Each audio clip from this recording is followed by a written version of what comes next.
자, 제 지금 PPT 화면이 이 영상으로 뜨고 있나요? 네, 그러면 2021년 4월 8일 과학기술과 오류 수업을 진행하도록 하겠습니다. 중간고사에 대한 안내는 1교시 때에 행하였고 또 6주차 수업 안내에 자세히 되어 있으니 참고하여서 미리 준비하실 분들은 또 이렇게 준비하기 바랍니다. 제10장 12세기 중세 과학의 르네상스에 대해서 살펴보겠습니다. 르네상스는 14세기에서 16세기에 이탈리아에서 시작하여 전 유럽에 걸쳐서 일어났던 고대 그리스 문명의 재인식과 수용을 통하여서 이들의 인간 중심의 정신을 되살리려 한 시대적 운동이었다라고 우리는 이해하고 있죠. 그런데 94페이지 밑에서 네 번째 줄에 있는 브루크 하르트라는 사람이 이렇게 이제 르네상스에 대해서 규정을 해놓았단 말이에요. 그런데 94페이지 첫 번째 줄에 있는 찰스 헤스킨스라는 사람이 무슨 르네상스가 4세기에서 16세기냐? 내가 자료를 찾아보니까 12세기부터 르네상스는 시작되었다라고 주장을 한 거예요. 그러니까 우리가 알고 있는 역사적, 그 다음에 또 세계사적으로 알려져 있는 르네상스의 시기보다 한 200년을 더 앞서서 르네상스 시기라고 주장을 한 거예요. 그러면 이 사람이 왜 200년을 앞당겨서 르네상스 시기가 11세기에 시작되었다라고 주장한 이유가 있겠죠. 그 이유가 무엇인지 한번 들어봅시다. 94페이지 다섯 번째 줄에 보니까 헤스킨스는 이슬람권에 흘러 들어갔던 그리스의 고전과 새롭게 쓰여진 아랍어의 과학서들이 번역되어 유럽 전체에 퍼져나갔다. 즉 12세기에 그리스의 책들이 번역되기 시작하였고 그 책이 유럽 전역에 널리 읽히기 시작했다. 그러니까 14세기가 아니라 12세기에 벌써 그리스 과학에 대한 문명에 대한 사람들의 관심과 또 연구가 이미 시작되었다 하기 때문에 르네상스 시기는 12세기로 봐야 한다라고 주장을 하고 있는 거예요. 그죠? 그 다음에 다음 페이지 96페이지 밑에서 여덟 번째 줄에 보면 이슬람에 의해 점령되었던 스페인 도시 서고인 톨레도라는 지역을 중심으로 해서 이 그리스의 책들이 아랍어로 전문적으로 번역되어지기 시작했다. 즉, 이 톨레도라는 지역은 전문적으로 이렇게 이 그리스의 서적들이 번역되어지고 연구되어지는 핵심 도시가 되었다라는 것입니다. 또 97페이지 첫 번째 줄에 보면 12세기에 영국 바스의 아델라르는 스페인에서 기하 원론을 찾아서 번역했습니다. 구체적으로 그러면 어떤 책들을 번역했는가? 그 기하 원론도 번역했고, 그 다음에 우리 앞 시간에서 살펴보았던 이븐 시나의 의학 정범이라는 그 책도 이탈리아의 크레모나의 제라드에 의해서 이것이 이 아랍어로 또 번역되었습니다. 이처럼 우리가 알고 있는 유명한 그리스의 책들이 속속 아랍어로 번역되었다라는 것입니다. 그럼 뭐 이제 책만 번역되어진 것 같고 그것을 뭐 이런 르네상스 시기라고 얘기하는 것은 좀 어폐가 있지 않나. 왜냐하면 뭐 몇몇 사람들 책 번역이라는 것이 한두 명에 의해서 이루어지는 거잖아요, 그렇죠? 하기 때문에 그것을 사회 전반의 문화운동으로 보기는 좀 어렵다라고 얘기한 거예요. 그거에 대해서 이 사람이 두 번째 이제 증거를 댑니다. 99페이지 10번째 줄에 보면 대학이라는 것이 이 당시에 12세기에 이제 대학이 세계 최초의 대학들이 이때 생겨나기 시작했다는 거예요. 그리고 이 대학이 생겨나게 되어진 배경이 무엇이냐 하면 우리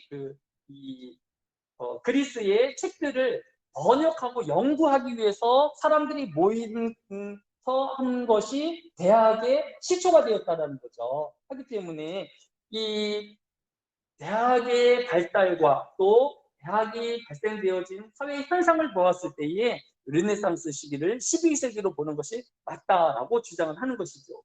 구체적인 예로 99페이지 11번째 줄에 보면 우리가 대학을 유니버시티라고 이야기하고 있는데 이 유니버시티라는 말이 학생, 조합인 우니베르시타스에서 유래되어서 이 유니버시티라는 말이 나왔다라는 것이고, 또 우리가 단과 대학을 칼리지라고 얘기하는데, 이 칼리지는 교수 조합인 콜레지아에서 유래되었다라고 합니다. 그러니까 이 그 학생들의 모임과 또 이런 교수들의 모임, 그 중세에는 이제 길드라고 하죠. 같은 이제 업종에 있는 분들이 이런 협동조합을 꾸리는 것처럼 학생들의 협동조합, 또 교수들의 협동조합으로 이런 대학의 명칭들이 생겨나게 되었다라는 것입니다. 그럼 구체적으로 99페이지 밑에서 8번째 줄에 이제 하버드 대학도 그렇고 이제 케임브리지 대학도 그렇고 이제 세계 유수 대학이 있는데, 이 지구상에서 가장 먼저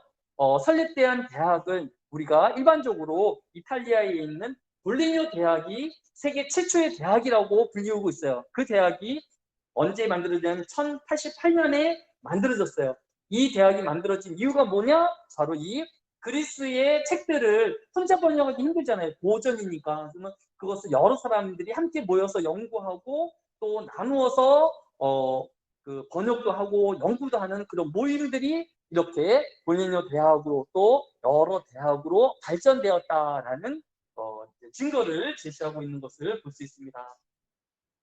그리고 이 중세의 이 대학들이 그러면 어떤 내용을 가르쳤느냐 보면, 이 중세 대학은 공통적으로 자유학의 7과를 이렇게 가르쳤는데, 그 내용이 뭐냐면 문법, 수사학, 논리학, 이걸 다 뭐예요? 고대 그리스의 가장 기본이 되어진 운변학에서 가르치는 내용들이에요. 그다음에 자연과학으로는 산술, 기하, 천문학, 음악, 이것도 고대 그리스의 그 바탕이 되어지는 학문인 것을 볼 수 있습니다. 이런 7가지의 학문을 이제 그 주로 이제 저학년 학생들이 직접 우리로 치면 이제 교양 과목처럼 이수를 했다라는 것이죠.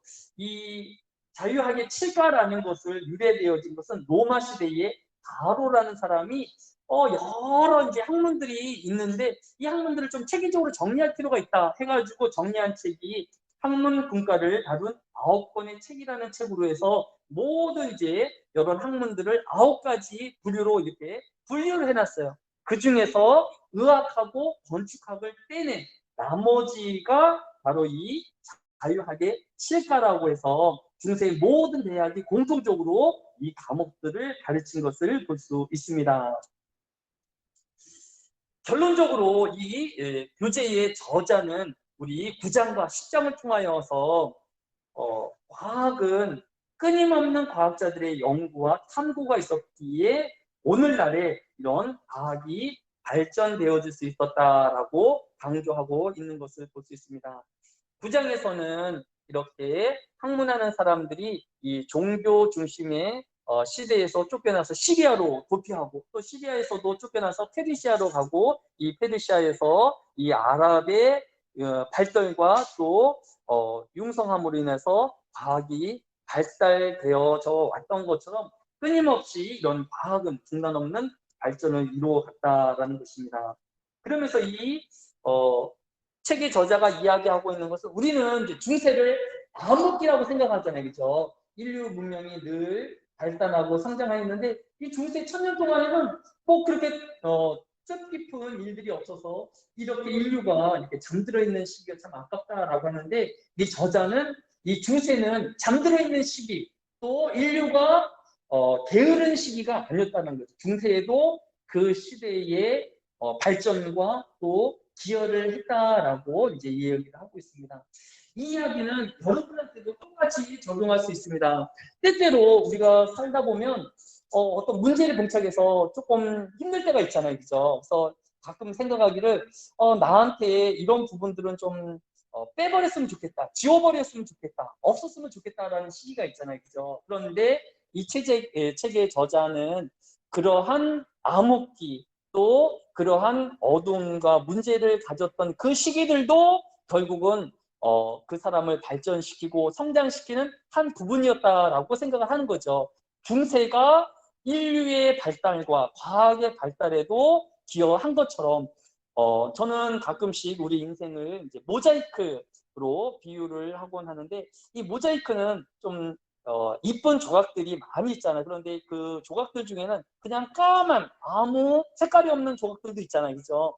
그래서 볼 때에 이 조각은 뭐 의미 없을 것 같아서 이제 버려버리면 나머지 작품들을 다 완성했을 때에 그 까만 조각 하나가 모자라서 이 그림이 어떤 완성이 안 되는 것을 볼 수 있습니다. 그래서 사람이 힘들고 어려울 때, 문제를 만났을 때에는 그 마지막 이 퍼즐을 맞춰가는 과정이 있다라고 생각되어지면, 지금은 의미 없는 것처럼 보이지만 전체를, 그 사람의 삶을 보면, 인류 전체를 보면 의미 있고 가치로운 시기였다라고 이야기할 수 있다라는 것입니다. 그래서 여러분들이 힘들고 어려울 적에 이 중세가 의미 없는 시기가 아니었던 것처럼 여러분의 인생에도 의미 없는, 가치 없는 시기는 없다라는 것이죠. 지금이 가장 소중한 시기이고 또 가치로운 시기다라는 것을 우리에게 교훈해 주고 있는 것을 볼 수 있습니다.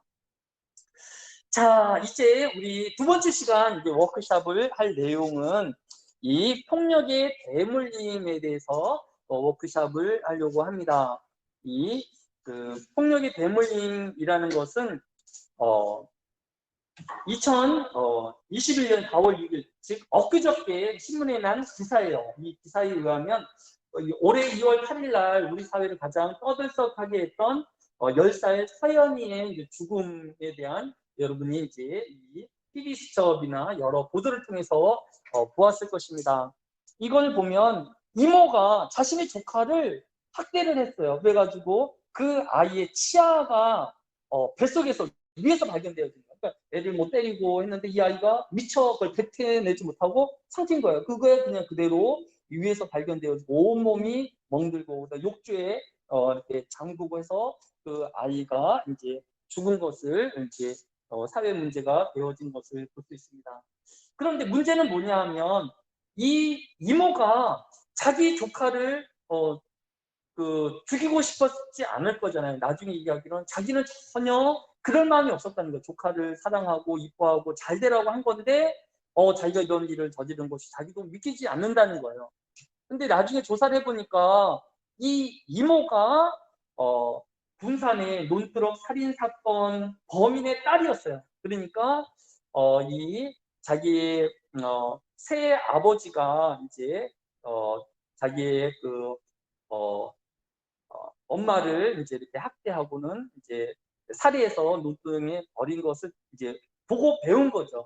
자기가 이제 차마 학대를 받았던 거죠. 근데 자기가 얼마나 증오했겠어요. 자기 양아버지가 자기 엄마를 학대하고 때리고 그다음에 살해하는 것을 지켜봤으니까 자기는 그러지 않아야 되겠다라고 했는데, 결국은 자기도 자기 조카를 그렇게 얼마나 연약한 조카를 그렇게 죽이는 이제 살인범이 되어진 거죠.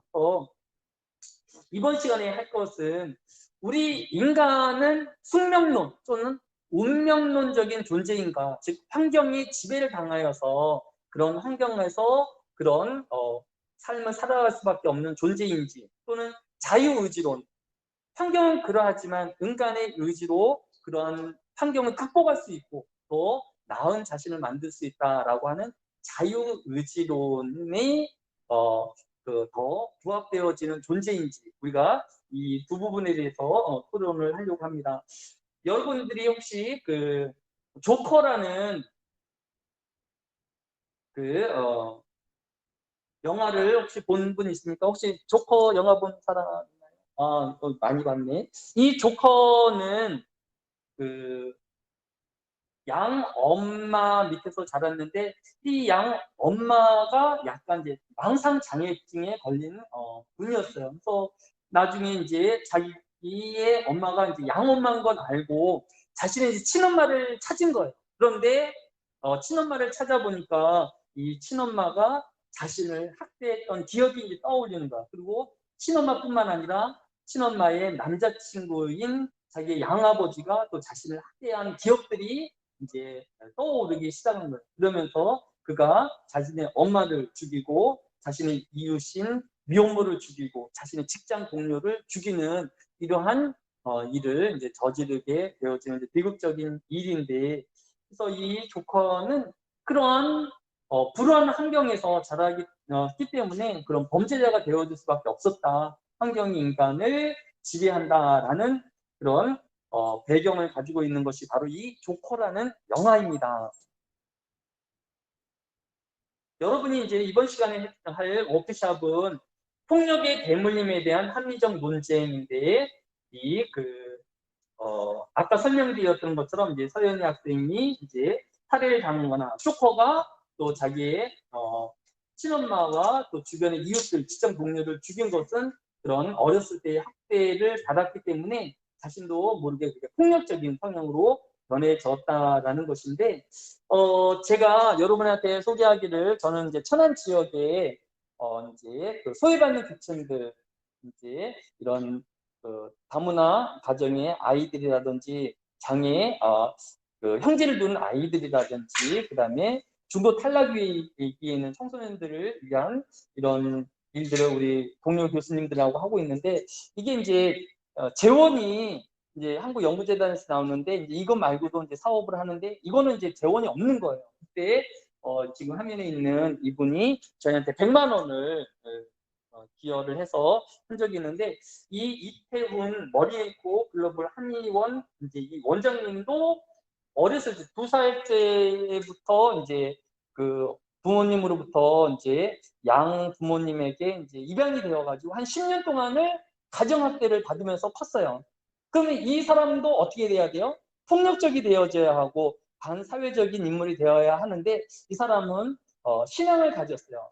나는 비록 이런 학대를 받았지만 이웃을 위해서 또 주변 사람들을 위해서 성경에서 살겠다라고 해서 이제 기독교인인데 그래서 이제 저희한테도 도움을 받았고 그다음에 지금도 많은 이제 이런 도움을 주면서 살고 있는 것을 이제 볼 수 있습니다. 그래서 지금 토론할 거는 이제 두 가지 중에 이제 하나예요. 우리가 그 운명론을 이제 따를 것인지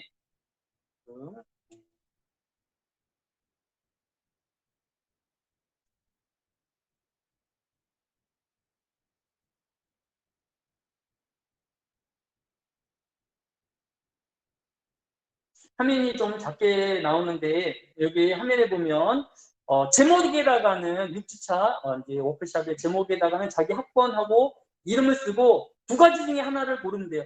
나는 아무래도 폭력이 대물림이 되는 것 같다라고 하는 분은 이제 그거는 우리가 숙명론 또는 운명론이라고 하는데 인간은 환경의 지배를 받는 존재다라고 생각되어지면 이렇게 숙명론 또는 폭력 대물림을 인정한다라고 이제 쓰면 되고 아니다. 인간은 자유의지가 있어서 환경을 극복하고 문제를 넘어갈 수 있는 존재다라고 생각되어지면 폭력 대물림 반대 또는 자유의지론이라고 여러분의 그 주장을 쓰면 됩니다. 그리고 내용에다가는 여러분이 이런 숙명론에 대한 봐라 이런 사건들을 또 이런 교도소에 있는 사람들의 자녀들의 상태를 봐라. 범죄자가 결국은 범죄자의 아들들은 범죄의 확률이 훨씬 높은 거 아니냐. 결국 인간은 환경에 의해 지배를 받는다.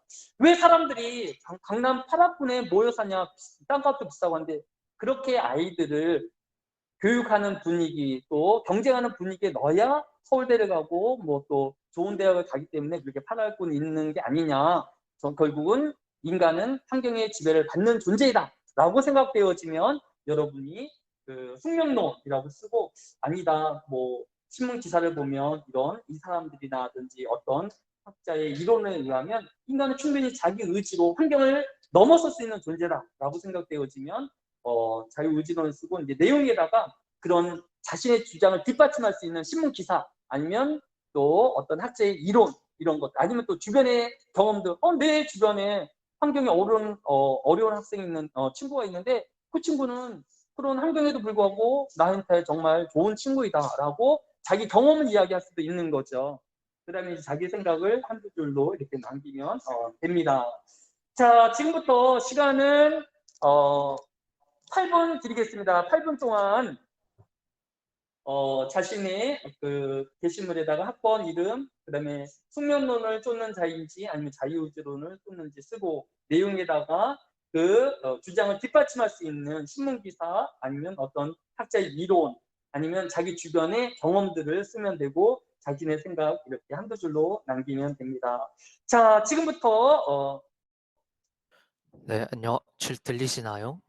네, 박서준 학생 목소리 잘 들리고 있습니다. 우리 박서준 학생 자신의 전공하고 이름 좀 소개해 줄까요? 네, 안녕하세요. 저는 어문학부 중국어학 전공 박서준이라고 합니다. 아, 네. 중국어를 전공하고 있는 우리 박서준 학생은 인간은 운명론적인 존재일까요? 아니면 이기적인 존재일까요? 저는 인간은 폭력이 대물림되는 존재라고 생각합니다. 아, 인간은 환경의 지배를 받는 그런 그 숙명론적인 존재이다라고 했는데 우리 박서준 학생 인간이 그런 폭력의 대물림을 할 수밖에 없는 연약한 존재라고 생각하게 되어진 이유가 있을까요?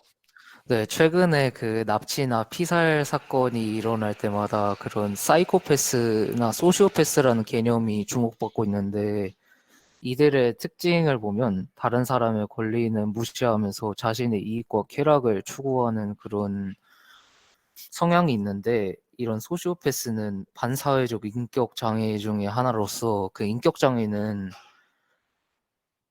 가정이나 사회적 환경에 의해서 발생하는 경우가 많기 때문에 저는 폭력이 되물림 된다고 생각합니다.